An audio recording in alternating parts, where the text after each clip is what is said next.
Good evening student, कैसे हैं आप सभी। I hope you all are fine. बेटा, जैसे कि लास्ट वीडियो में हमने डिस्कस किया था डेफिनेशन, तो अभी चैप्टर 1 इंट्रोडक्शन टू अकाउंटिंग हम प्रॉपर वे में करेंगे।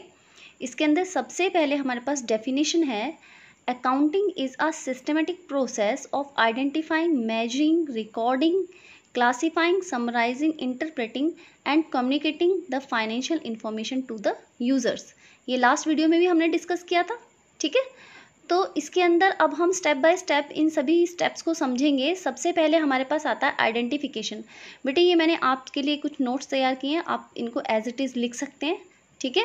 तो आइडेंटिफिकेशन का मतलब क्या होता है कि हमें सिर्फ वही ट्रांजैक्शन रिकॉर्ड करनी है जो कि मनी में कन्वर्ट हो सकती है या जिनकी कोई वैल्यू है, ठीक है, जिन्हें हम मनी में मेजर कर सकते हैं। जैसे कि हम आइडेंटिफाई कर रहे हैं purchase of raw material, sale of goods, ये इनके एग्जांपल्स हैं। रिमेंबर, आप किसी भी कॉन्सेप्ट को जब क्लियर करते हैं, आप लिखते हैं, तो उसके साथ आप एग्जांपल भी ज़रूर दीजिए, जिससे कि आपका कॉन्सेप्ट और भी क्लियर हो जाता है, ठीक है। नेक्स्ट आपके पास है मेजरिंग द आइडेंटिफाइड ट्रांजेक्शन। जब आपकी ट्रांजेक्शन ये आइडेंटिफाई हो चुकी है कि आपको ये रिकॉर्ड करना है, नहीं रिकॉर्ड करना है, और आपने ये देख लिया है कि ये रिकॉर्ड करना है, तो आप क्या करेंगे, उसे मेजर करेंगे कॉमन करेंसी में। जैसे कि हमारी जो इंडिया है उसकी करेंसी क्या है, रुपी, ठीक है। नेक्स्ट जो आपके पास है रिकॉर्डिंग है। तो रिकॉर्डिंग कहाँ पे करेंगे आप, जब आपने आइडेंटिफाई कर लिया है, आपने उसकी वैल्यू भी देख ली है, अब आप उसे रिकॉर्ड करेंगे, ठीक है। तो रिकॉर्ड जहाँ पे हम करते हैं, जब हम रिमेंबर कि जहाँ पे हम रिकॉर्ड कर रहे हैं उसका नाम है जर्नल बुक, ठीक है। इसका दूसरा नाम ओरिजिनल एंट्री बुक भी होता है, ठीक है, बुक्स ऑफ ओरिजिनल एंट्री, जिसके अंदर हम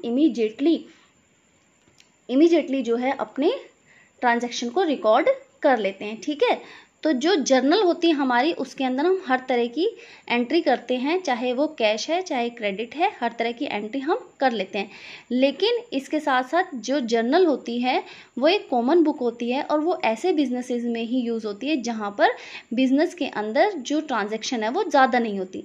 लेकिन अगर बिजनेस लार्ज स्केल का है तो उसके अंदर हमें एक जर्नल से काम नहीं चलता, उसके अंदर हमें सब्सिडरी बुक भी बनानी पड़ती है, जर्नल जैसी ही सेपरेट बुक्स, ठीक है। तो इन सब्सिडरी बुक्स को क्या कहते हैं, हम कैश बुक कहते हैं, परचेज बुक कहते हैं, सेल्स बुक कहते हैं। ये सभी जर्नल की तरह ही होती हैं, लेकिन इनका अलग फॉर्मेट होता है, और ये इसमें इस पर्टिकुलर एंट्री ही होती है। जैसे कि कैश बुक के अंदर कैश की एंट्री, परचेज के अंदर परचेज की, और सेल के अंदर सेल्स की।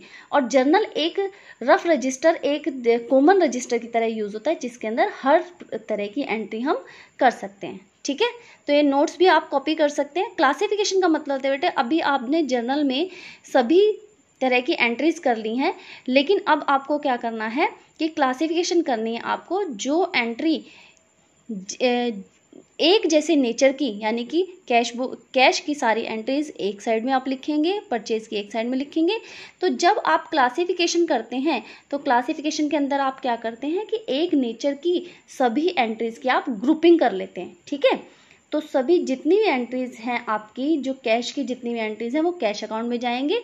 जो हमारा ये क्लासिफिकेशन है, इसके अंदर क्या होता है, हमारी पोस्टिंग होती है, ठीक है। और पोस्टिंग कहाँ पे करते हैं, हम लेजर के अंदर। तो जहाँ पे हम पोस्ट करेंगे उसका नाम है लेजर, और लेजर के अंदर हमारे पास सारे अकाउंट होते हैं।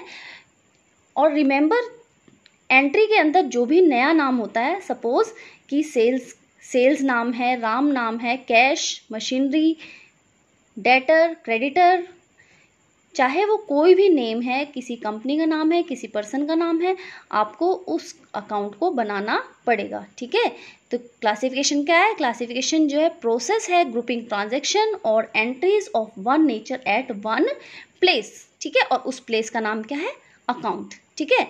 समराइजिंग में जब आप क्लासिफिकेशन कर लेते हैं, तो क्लासिफिकेशन के बाद में आप क्या करते हैं कि इतने सारे अकाउंट का बैलेंस निकालते हैं। तो उस बैलेंसेस को कहाँ ट्रांसफ़र करेंगे आप, ये जो समराइजिंग होता है, इसके अंदर हम क्या करते हैं कि जितनी भी हमने एंट्रीज करी हैं और जितने भी हमने अकाउंट बनाए हैं, उन सभी के बैलेंसेस निकालते हैं। उन बैलेंसेस को ट्रांसफ़र कहाँ पे किया जाता है, ट्रायल बैलेंस में, ठीक है। और ट्रायल बैलेंस की हेल्प से हम ट्रेडिंग प्रॉफिट एंड लॉस और बैलेंस शीट प्रिपेयर करते हैं। जो हमारा ये ट्रायल बैलेंस है, ट्रेडिंग प्रॉफिट एंड लॉस है और बैलेंस शीट है, इन्हें हम क्या कहते हैं, फाइनल अकाउंट, ठीक है, इसका नाम क्या है, फाइनल अकाउंट है। ठीक है, इन्हीं फाइनल अकाउंट से हमें पता चलता है कि जो हम पूरे साल वर्किंग करते आए हैं उस वर्किंग को करने के बाद में हमें प्रॉफिट हुआ है या फिर लॉस हुआ है। ठीक है, नेक्स्ट हमारे पास एनालिसिस एंड इंटरप्रिटेशन है। एनालिसिस और इंटरप्रिटेशन के अंदर क्या होता है कि आप एनालिसिस और इंटरप्रिटेशन में फाइनेंशियल डाटा जो होता है उसको आप एनालाइज करते हैं और इसमें हम डाटा को इस तरीके से प्रेजेंट करते हैं कि जो यूज़र्स हैं उनके लिए मीनिंगफुल जजमेंट लेना पॉसिबल हो सके। ठीक है, डिसीजन मेकिंग लेना पॉसिबल हो सके, क्योंकि इतने सारे जिसे अकाउंट की नॉलेज नहीं है जिसे अकाउंट की नॉलेज नहीं है वो पर्सन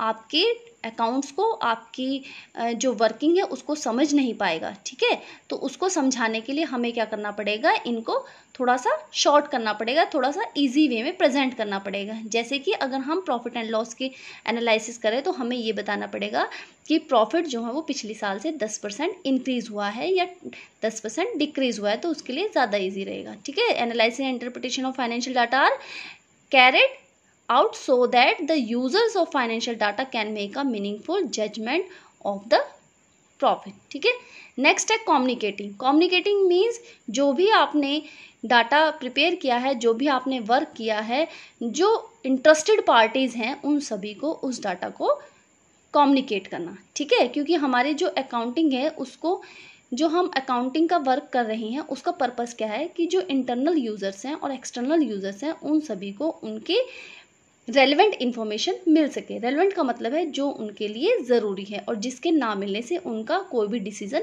इफेक्ट हो सकता है। ठीक है, अभी स्टूडेंट देखिए हम सभी ने प्रोसेस ऑलरेडी पढ़ चुके हैं, लेकिन फिर भी आपको एक मैं 4 टाइप से दिखाना चाहती हूँ। ये मैंने प्रिपेयर किया है जिससे कि आपको एक बार देखने से ही पता चल जाए कि हमें इसके बारे में क्या लिखना है। ठीक है, जैसे आइडेंटिफाई में लिख रखा है मैंने रिकॉर्ड और नॉट टू रिकॉर्ड। ठीक है, यानी कि आपको आइडेंटिफाई में इसे रिकॉर्ड करना है ट्रांजैक्शन को या नहीं रिकॉर्ड करना है। मेजरिंग में क्या लिया है आपने कि कॉमन करेंसी को हमें मेजर करना है, कॉमन करेंसी में ट्रांजैक्शन। रिकॉर्डिंग में क्या करते हैं, हम जर्नल के अंदर एंट्री करते हैं और क्लासीफाई के अंदर हम अकाउंट बनाते हैं, राम अकाउंट, श्याम अकाउंट। ठीक है, नेक्स्ट समराइजिंग में हम फाइनल अकाउंट बनाते हैं, trial balance, trading profit and loss और बैलेंस शीट। उसके बाद में एनालिसिस में हम क्या करेंगे, इंटरप्रेटिंग करेंगे और एनालिसिस करेंगे जिसके अंदर मीनिंगफुल जजमेंट लेगा पर्सन। और कम्युनिकेटिंग में क्या होता है बेटा, कम्युनिकेटिंग में यूजर्स को हम इंफॉर्मेशन प्रोवाइड करेंगे। इंटरनल और एक्सटर्नल यूजर्स होते हैं। इंटरनल में जो ऑर्गेनाइजेशन के अंदर होते हैं, जैसे ऑनर है, मैनेजमेंट है हमारी। ठीक है, और जो एक्सटर्नल होते हैं उसके अंदर गवर्नमेंट, कस्टमर, बैंक, जो भी हैं सप्लायर्स। ठीक है, तो आप ये चार्ट प्रिपेयर कर सकते हैं। इस चार्ट को प्रिपेयर करने से आपको बहुत ही इजी वे से आपको पता चल जाएगा कि आपको एग्जैक्टली क्या लिखना है इसके अंदर। ठीक है, क्योंकि आपके लिए 11th क्लास में ये सब्जेक्ट बिल्कुल नया है, तो आप सभी बहुत आराम से और बहुत ही ध्यान से इस चीज़ को पढ़ें। एंड स्टूडेंट्स, मैं आपको सजेशन देना चाहती हूँ कि जितना भी आपको वर्क करवाया जाता है आप उसको ज़रूर ध्यान से देखें और उसको रिवाइज़ करें और उसको अपनी लैंग्वेज में कन्वर्ट करके प्रैक्टिस करें कि लिखने, क्योंकि राइटिंग स्किल बहुत ज़्यादा इंपॉर्टेंट है। मैंने आपको समझाया है, आपको समझ में आ गया है, लेकिन उसके बाद में भी अगर आपकी राइटिंग स्किल अच्छी नहीं है तो आप मार्क्स गेन नहीं कर सकते। ठीक है, तो जितना भी अभी मैं आपको एक स्क्रीनशॉट आप ले सकते हो, इसे अपनी नोटबुक में नोट भी कर सकते हो।